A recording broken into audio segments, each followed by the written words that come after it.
Bonsoir, bienvenue dans votre 18h du vendredi. Dans l'actualité ce soir, la faim qui succède à la peur en Haïti. Les stocks du programme alimentaire mondial ont été pillés. 3 millions de sinistrés ont besoin d'eau et de nourriture. L'aide internationale arrive lentement.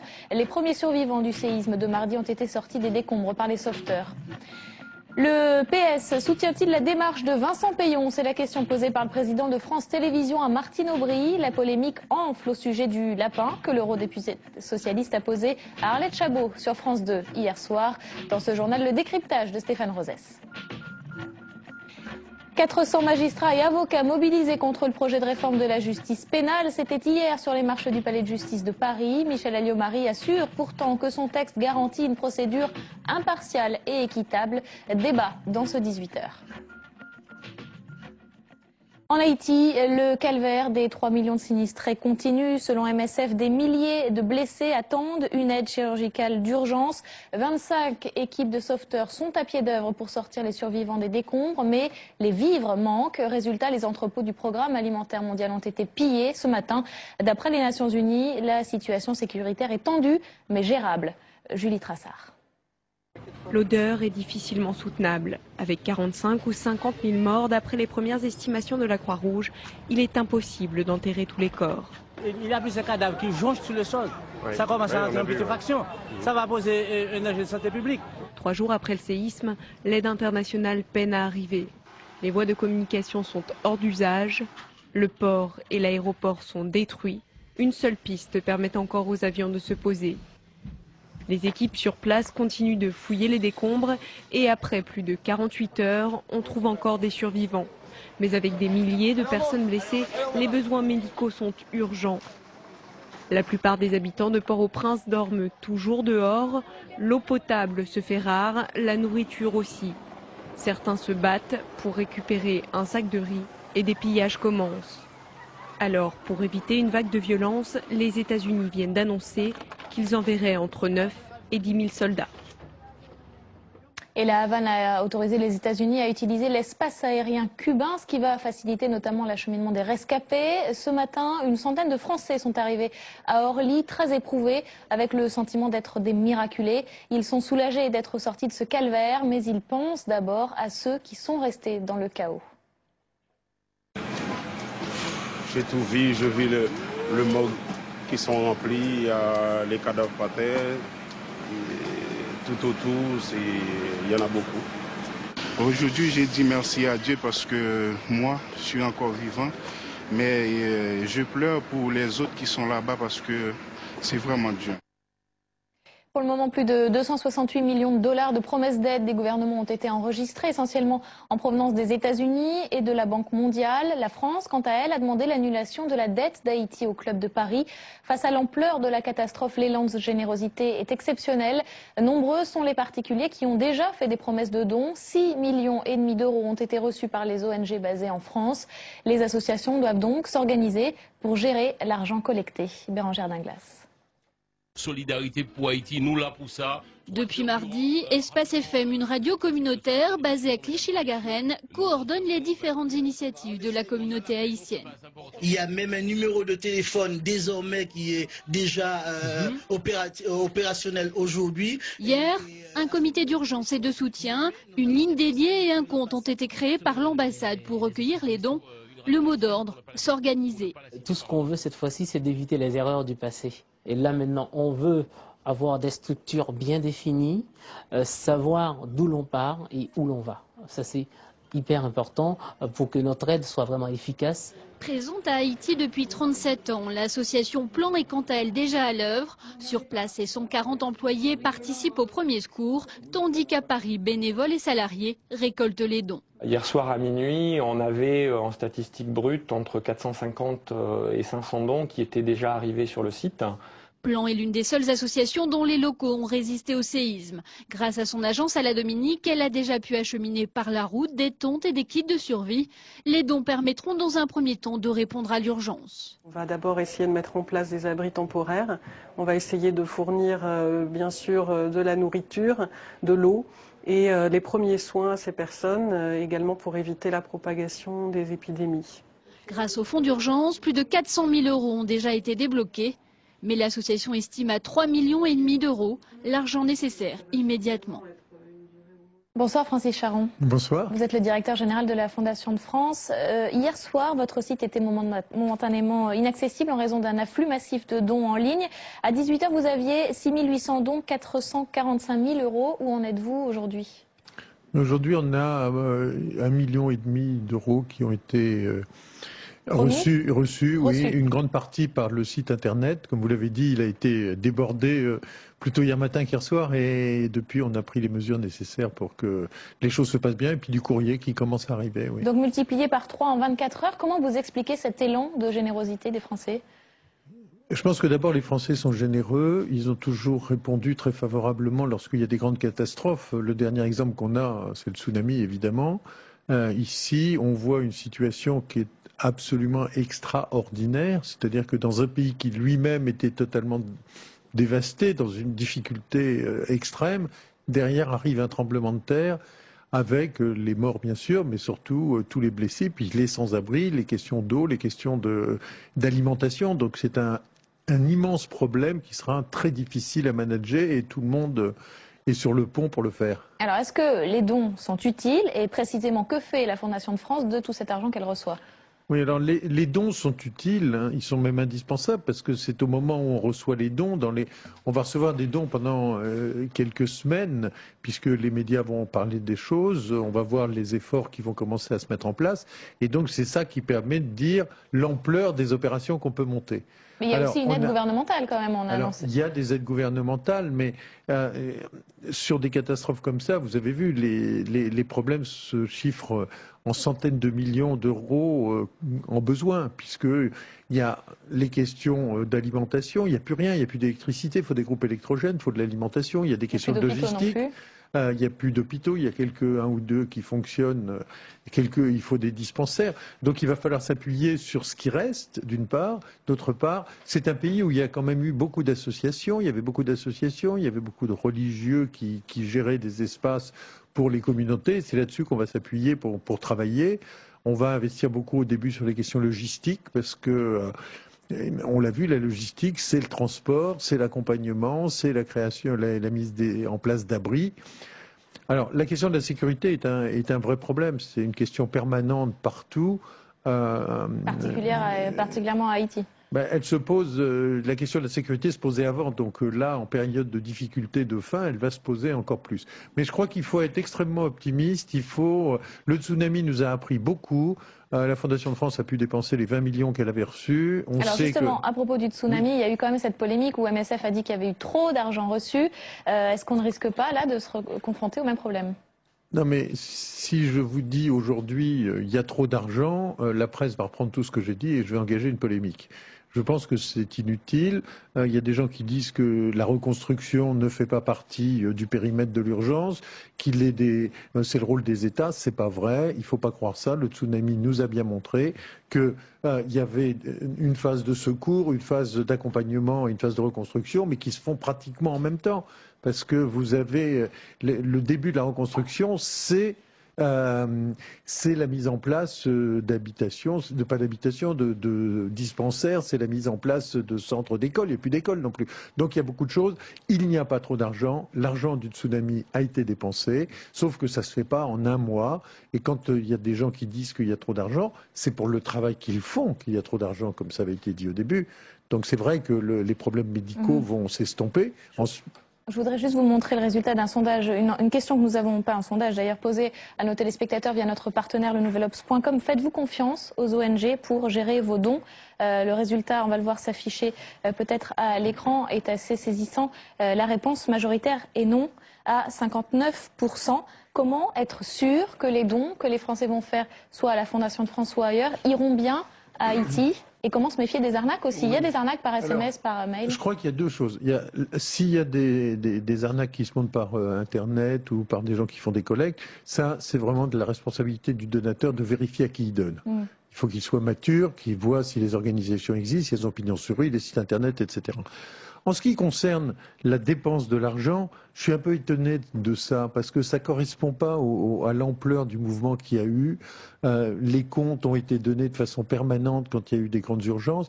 Les organisations sont bien montées maintenant pour rendre des comptes et pour savoir que l'argent qui arrive va aux causes qui sont, pour lesquelles elles ont été données. Aujourd'hui, c'est une norme déontologique et obligatoire que si vous donnez 1 euro pour telle ou telle cause, il soit dépensé pour telle ou telle cause. Si vous ne le faites pas, vous pouvez être gravement sanctionné. C'est-à-dire que vous aurez un contrôle de la Cour des comptes, vous aurez, c'est un détournement d'argent. Donc il n'est pas question aujourd'hui, dans les grandes organisations qui ont pignon sur rue, de bouger l'affectation du don sans au moins demander au donateur.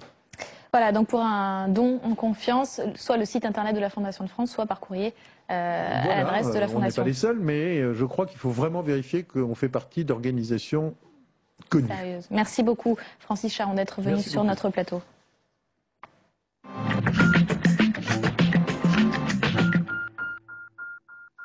Dans l'actualité française, Nicolas Sarkozy félicite les partenaires sociaux pour le dialogue social fréquent et dense qu'ils ont entretenu en 2009. Le chef de l'État a présenté ses vœux aujourd'hui aux syndicats et au patronat. Il a annoncé une réunion le 15 février prochain pour déterminer le calendrier de la réforme des retraites. Des vœux qui se déroulaient dans un contexte particulier puisque le MEDEF traverse actuellement une zone de turbulence entre la démission d'un de ses directeurs généraux, le retrait de l'Association des industries alimentaires. Eh bien, le leadership de Laurence Parisot est contesté. Le reportage de Fabrice Cunet.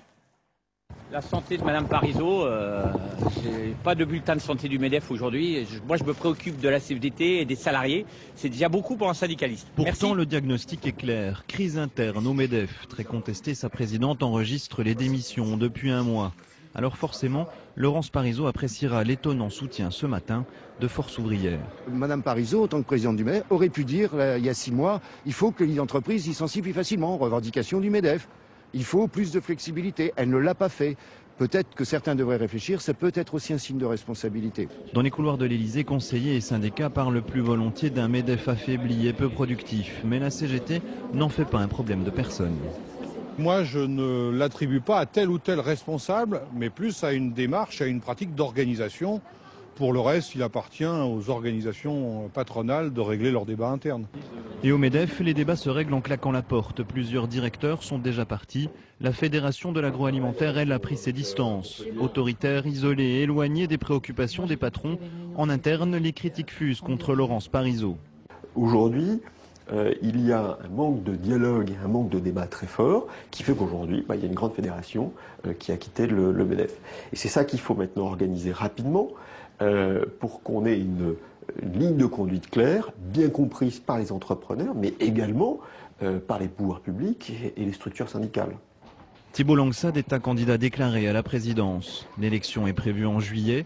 Les actuels déboires de la patronne des patrons pourraient faire naître des ambitions. La réponse de Laurence Parisot interviendra la semaine prochaine lors d'une conférence de presse forcément attendue. Et parmi les sujets sensibles que l'organisation patronale a géré avec les syndicats, il y a le stress au travail. France Télécom a enregistré un nouveau suicide cette semaine. Le ministre du Travail, Xavier Darcos, présentait aujourd'hui à ce sujet le 2e plan de santé au travail.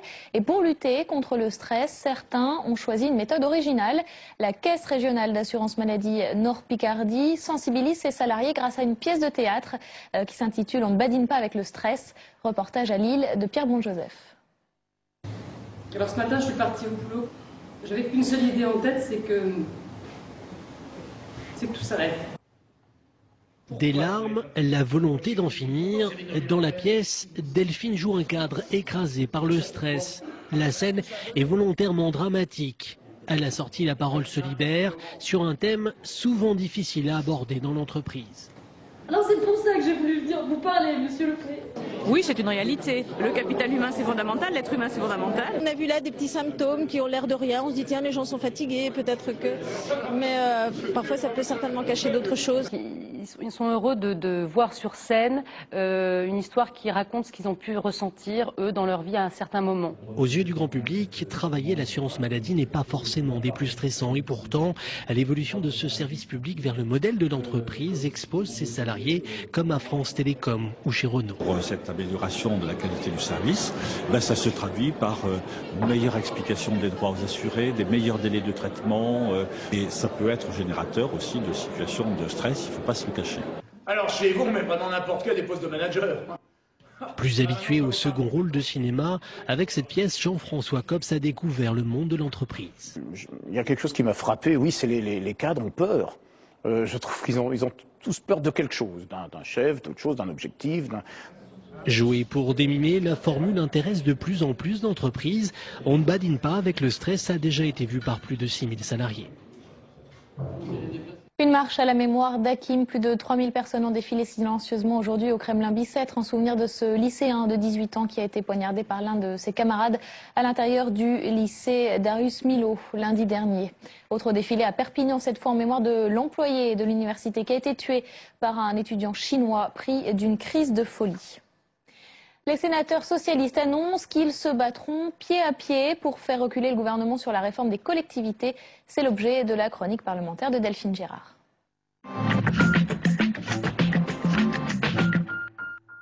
Bonsoir Delphine. Bonsoir Caroline. Alors les groupes politiques du Sénat ont repris leurs travaux cette semaine et ils se sont focalisés sur l'acte 2 du projet de loi de réforme des collectivités qui arrive en séance la semaine prochaine. Oui, cette semaine c'était la veillée d'armes pour tous les groupes politiques au Sénat avant la bataille annoncée la semaine prochaine, vous l'avez dit, mardi sur le projet de loi de réforme territoriale. C'est donc l'acte 2 qui sera discuté en séance. Il prévoit la création des conseillers territoriaux qui doivent remplacer à partir de 2014 les conseillers généraux et les conseillers régionaux. Et Caroline, près de 600 amendements ont été déposés et 3 motions sur ce texte. Donc ça veut dire que la contestation vient de tous les camps ?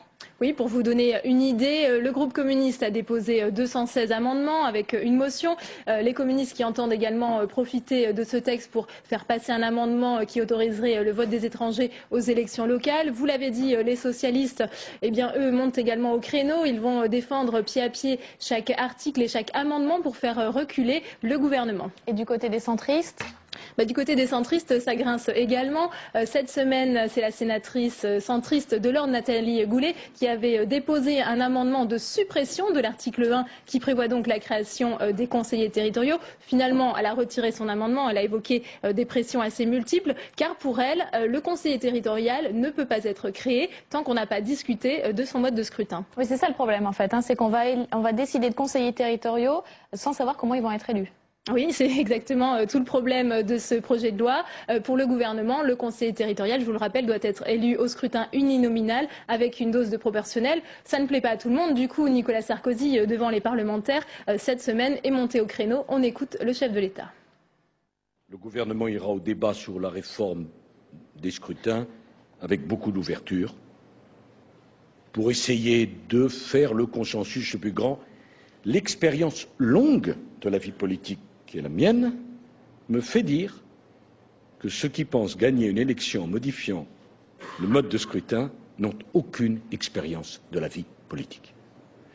Par conséquent, s'il y a un sujet sur lequel le gouvernement fera preuve de souplesse, c'est bien celui-ci. Voilà, merci Delphine. Et je signale qu'un groupe de travail a été mis en place pour réfléchir à ce mode de scrutin avec des députés et des sénateurs. Et la bataille s'annonce donc rude. À la semaine prochaine, Delphine.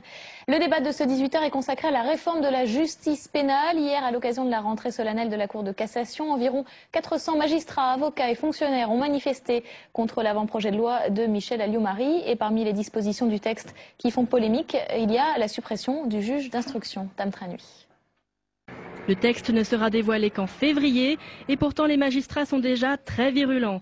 Selon eux, la réforme de la justice va se faire au détriment de l'indépendance de la procédure, une inquiétude que la garde des Sceaux récuse ce matin. Ce que je veux faire, c'est une réforme globale de la procédure pénale qui donne davantage de droits à la défense, qui donne beaucoup plus de droits à la victime et qui garantisse effectivement une procédure qui soit totalement impartiale et totalement équitable pour tous. Mais les syndicats de magistrats ne croient pas en ces promesses. Selon eux, les pouvoirs du juge d'instruction vont être transférés à un parquet bientôt tout puissant sans être indépendant. Il n'y aura aucune modification du statut des procureurs de la République qui se verront confier les enquêtes actuellement suivies par le juge d'instruction. Or, les magistrats du parquet, comme vous le savez, sont sous la dépendance hiérarchique du gouvernement. Il nous semble donc que cette réforme constitue, si elle devait être adoptée, une régression démocratique majeure. Les magistrats craignent que le pouvoir politique soit bientôt capable de contrôler les affaires gênantes pour l'exécutif. En attendant le texte précis, ils se mobilisent à coups de manifestations et de conférences de presse. Prochain grand rendez-vous national, le 9 mars. Et pour parler de ce sujet, deux invités face à face, Mathieu Bonduel, secrétaire général du syndicat de la magistrature, et Guillaume Didier, porte-parole du ministère de la Justice.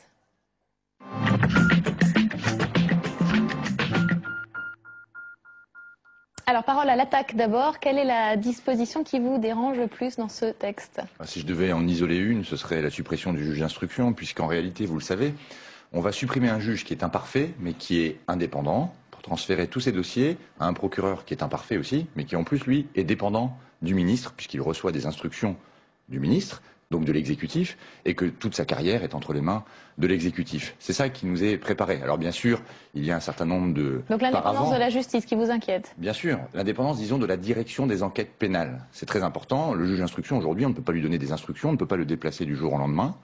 Et ça garantit son indépendance dans la gestion de certaines enquêtes particulières, notamment les enquêtes sensibles pour le pouvoir, pour l'administration, ces enquêtes qui dérangent les violences policières, l'environnement, la santé publique, les affaires économiques et financières, évidemment. La réponse de Guillaume Didier? On ne peut pas résumer le projet de réforme que porte Michèle Alliot-Marie à la suppression du juge d'instruction. Pourquoi? Mais c'est la disposition qui fait le plus polémique. Oui, mais on va expliquer. L'objectif de la réforme, c'est de recentrer chacun sur son cœur de métier. Avec la réforme, le procureur mènera les enquêtes. L'avocat défendra son client mis en cause ou la victime, et un juge indépendant sera là pour contrôler les enquêtes menées par le procureur. Il faut savoir qu'aujourd'hui, dans le système actuel, 95% des enquêtes pénales sont déjà menées par le parquet.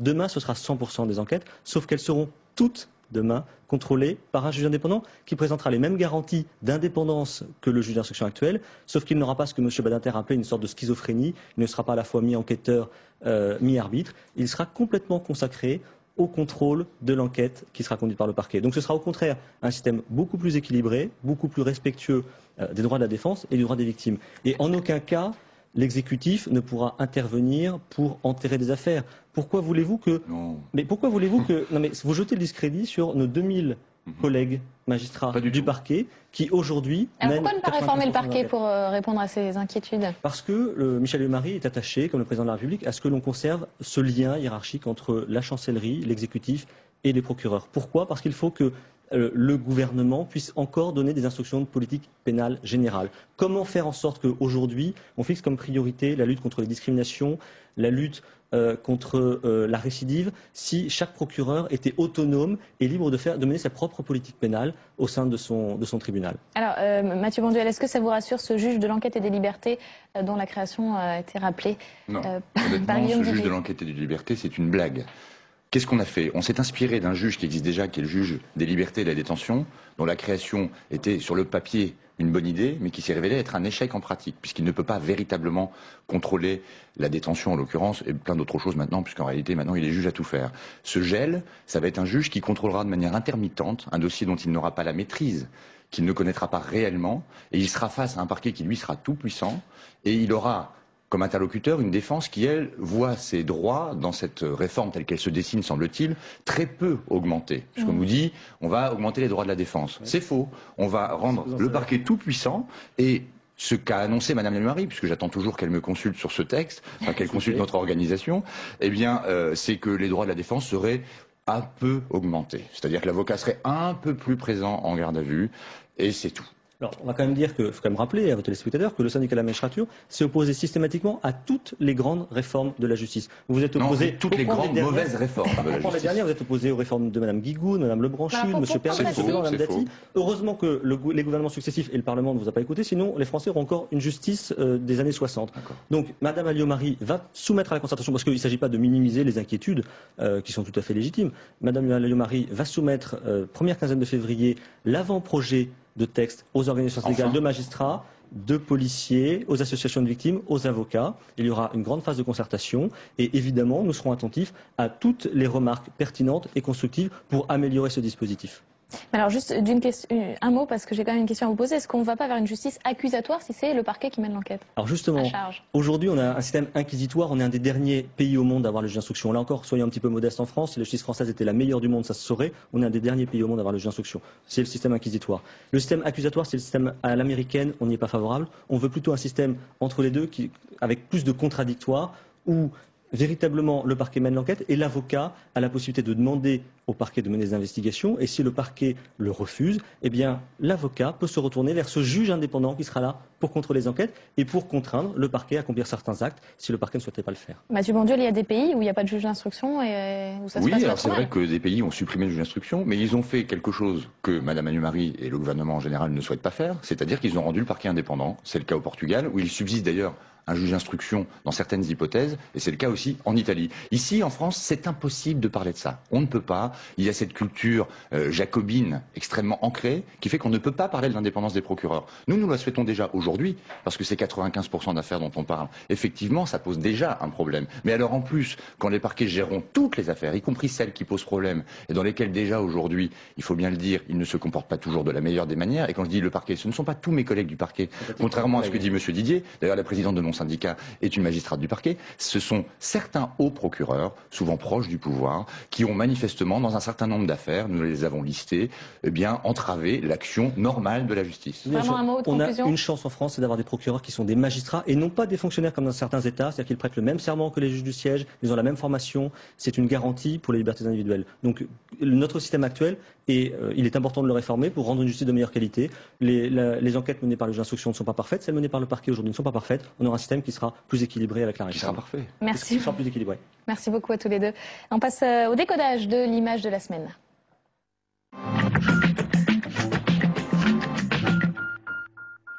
On a déjà vu des invités politiques très mécontents quitter le plateau d'émissions télévisées, mais hier soir, Vincent Peillon a inventé un nouveau happening. Il a tout simplement posé un lapin à Arlette Chabot sur France 2 pour protester contre le débat sur l'identité nationale organisé entre Éric Besson, le ministre de l'Immigration, et Marine Le Pen du Front National. Regardez. Vincent Peillon a annoncé qu'il renonçait à participer à l'émission en indiquant qu'il était tombé dans un piège. Qu'il refusait de participer à ce débat qu'il juge indigne et inacceptable. Donc je regrette qu'il décide, alors que l'émission a déjà commencé, de faire paraître ce communiqué. Et je vous indique que tout s'est fait dans la plus totale transparence, qu'il le savait absolument depuis le début. Et encore une fois, je l'ai eu au téléphone ce matin et nous avons discuté du contenu même du débat avec monsieur Éric Besson. Donc c'est pas lui qui est piégé, c'est nous qui sommes piégés ce soir et je regrette qu'un socialiste n'ait pas accepté ou ne nous ait pas fait savoir dans les temps qu'il ne souhaitait pas venir à cette émission. Bonsoir Stéphane Rosès. Bonsoir. Vous êtes le président de la société de conseil CAP. Alors on peut dire que Vincent Peillon a réussi son coup. Il n'était pas sur France 2 hier soir, mais il était dans tous les médias ce matin pour expliquer son geste. Il a inventé une nouvelle méthode de communication ? Oui, vous l'avez dit, hein, ça s'appelle un lapin, c'est un coup d'éclat médiatique. C'est une première, sur mon souvenir. On a tous en tête une fameuse émission où un intellectuel, Monsieur Clavel, avait dit « Bonsoir, messieurs les censeurs ». Bon. Mais là, c'est un lapin, c'est-à-dire qu'il a été invité à l'émission et au dernier moment, il dit qu'il ne vient pas. Bon. Alors qu'il avait confirmé sa présence. Alors qu'il avait confirmé sa présence. Alors on voit bien hein, l'objectif. On a repéré que sur l'identité nationale, il y avait une gêne au sein de la majorité, y compris le fait que Nicolas Sarkozy ne mentionne même pas ce débat lors de ses vœux, et puis des expressions de personnalités importantes disant que ce débat devait prendre de la hauteur. L'initiative justement d'Éric Besson à la rentrée, c'était de dédramatiser en disant mais non, vous savez, il n'y a pas eu... Bon, bref, c'est un dossier qui est un dossier gênant, et le propos de Vincent Peillon, c'était évidemment d'enfoncer un coin. Alors maintenant, les effets politiques, l'impact de tout ça, il n'est pas certain que l'impact soit à la hauteur du coup d'éclat médiatique. Pourquoi? Eh bien, peut-être d'abord pour une raison de principe. Sur la cohérence entre la fin et les moyens. N'est-ce pas la seule chose qui puisse légitimer qu'on ne se rende pas à une invitation qui a été préparée à l'avance, c'est que les règles du jeu a été entre-temps changées. C'est ce qui avait justifié le départ de M. Clavel, découvrant qu'un montage n'était pas ce qu'il en avait, ce qui était prévu initialement au départ. Deuxième chose, la politique d'HSV n'est pas une bonne chose. Je ne sais pas si vous vous souvenez, lors du débat sur savoir au début des années 80, milieu des années 80, s'il fallait débattre ou pas avec Le Pen à la télévision, Jospin avait dit au total, oui, il faut débattre, la chaise vide est une mauvaise chose, et Peillon n'est pas Le Pen. Et puis enfin, on attend des socialistes une cohérence sur le fond. Or, l'argument de Vincent Peillon disant, si j'étais pas allé, il y aurait eu de toute façon un autre socialiste, montre qu'il ne suffit pas de critiquer un processus, il faut être aussi dans une situation où on résout les problèmes, et c'est ce qui est maintenant attendu du Parti socialiste dans la période actuelle. Et la cohérence, elle n'est pas tout à fait là, puisque Martine Aubry a soutenu Vincent Peillon, et puis là, elle dit qu'aucune décision collective du PS de boycotter France 2 n'a été prise. Donc on ne voit pas trop la stratégie. Voilà, je ne connaissais pas la réaction, mais voilà, la difficulté, c'est la cohérence entre les fins et les moyens. Merci beaucoup Stéphane, à la semaine prochaine, c'est la fin de ce journal. Tout de suite, Bibliothèque Médicis avec Jean-Pierre Elkabbach, et puis je vous retrouve à 22h, bien sûr, en direct avec l'écrivain Nicolas Fargue pour commenter l'actualité. Très bonne soirée.